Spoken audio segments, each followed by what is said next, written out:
पुरुष सूक्त का उच्चारण करके माता लक्ष्मी जी का यहाँ पर ध्यान हो। माता लक्ष्मी जी का जब ध्यान किया, माता लक्ष्मी जी जब यहाँ आई तो देखा कि मेरे नारायण क्या है, बर्फ से विलीन है, बर्फ ही बर्फ पड़ रखा है और मैं वहाँ क्षीर सागर में रसगुल्ले खा रही हूँ, मैं वहाँ क्षीर सागर में लिपस्टिक लगा रही हूँ, पाउडर लगा रही हूँ, क्रीम लगा रही हूँ, चंदन लगा रही हूँ और भगवान यहाँ बर्फ में विलीन है। पंडा जी कथा सुना रहे हैं। क्या करना चाहिए?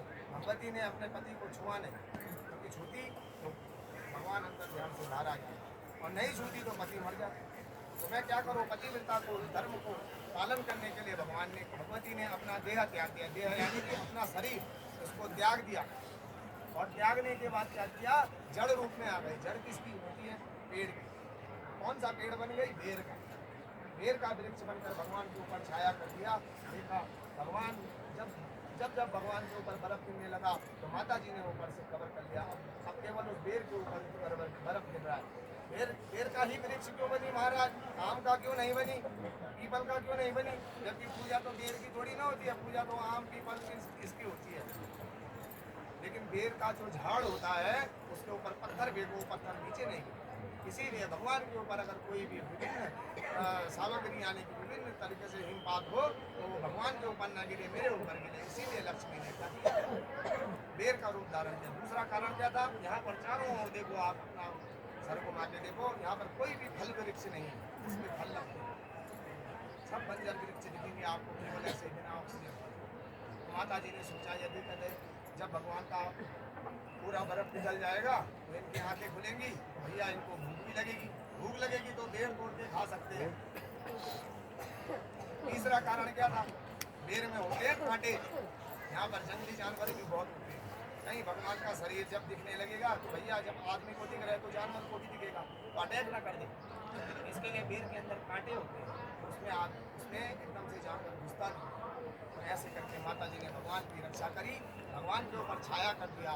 छाया करने के बाद जब भगवान अंतर ध्यान से बाहर आए, जब पूरा बर्फ निकल गया, देखा कि मेरे ऊपर मैंने कुछ नहीं था, कहाँ से आ गया अचानक से। देखा, अंतर ध्यान लगाया, दुआ लगाई कि जो भी आपका शरीर है शरीर में आइए। जैसे ही आ गए तो विचलित हो गए भगवान की, ये है कौन? अपनी लक्ष्मी को पहचानना भूल गए, पहचाने ही नहीं अपनी लक्ष्मी को, ये लक्ष्मी है। तो माता जी से पूछा कि आप हो कौन?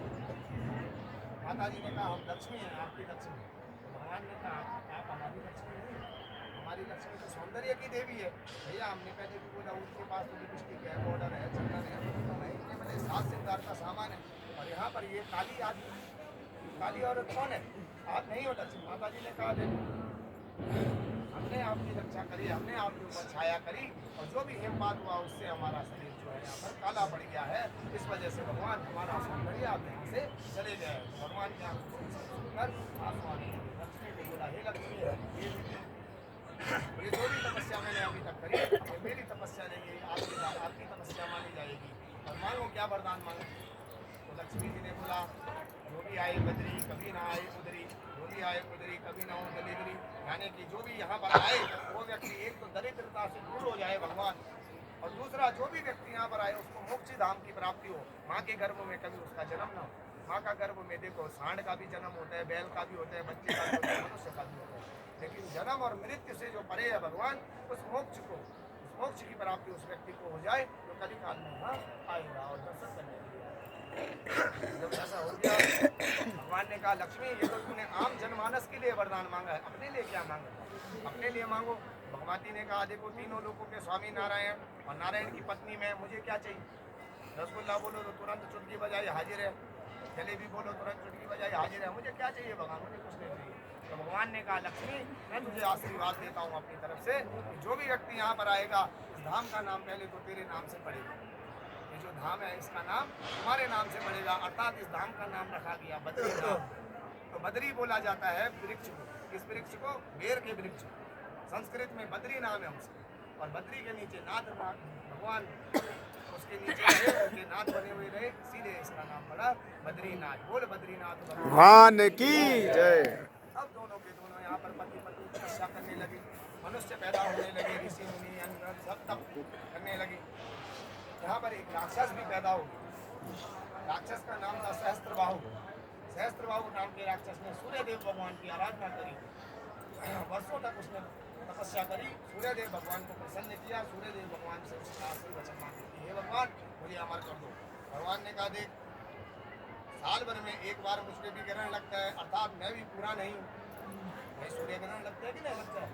जब मैं पूरा नहीं हूँ मैं तुझे अमरता का वरदान कैसे दूँ? नहीं दे पाए। भगवान को बोला चलो ठीक है ये मत दो, मुझे 3 आखिरी वचन दो। पहला वचन ये है कि मुझे 1000 कवच कुंडल दीजिए। भगवान ने कहा तथास्तु। दूसरा वचन दीजिए जो भी व्यक्ति मेरी 10,000 वर्ष तक की तपस्या करेगा वो मेरा एक कवच कुंडल तोड़ पाएगा, अन्यथा कोई नहीं तोड़ेगा। भगवान ने कहा तथास्तु। तीसरा वचन मांगा यदा कदा कोई ऐसा पैदा हो गया जो मेरे कवच कुंडल तोड़ने वाला अगर कोई पैदा हो गया तो जब भगवान मेरा एक कवच कुंडल मात्र बचा रहेगा, हे सूर्यदेव मैं आपकी शरण में आ जाऊंगा, अर्थात आप मुझे उससे बचाओगे। भगवान ने कहा ये भी सही है, चलो ठीक है तथास्तु। अब वो अंतर ध्यान के लिए चले गए। भगवान सूर्य नारायण अपने सवित्र मंडल मध्यवर्ती नारायण हे युरमान, ये युरमान है। युरमान बोले तो पूरे विश्व के राजा है।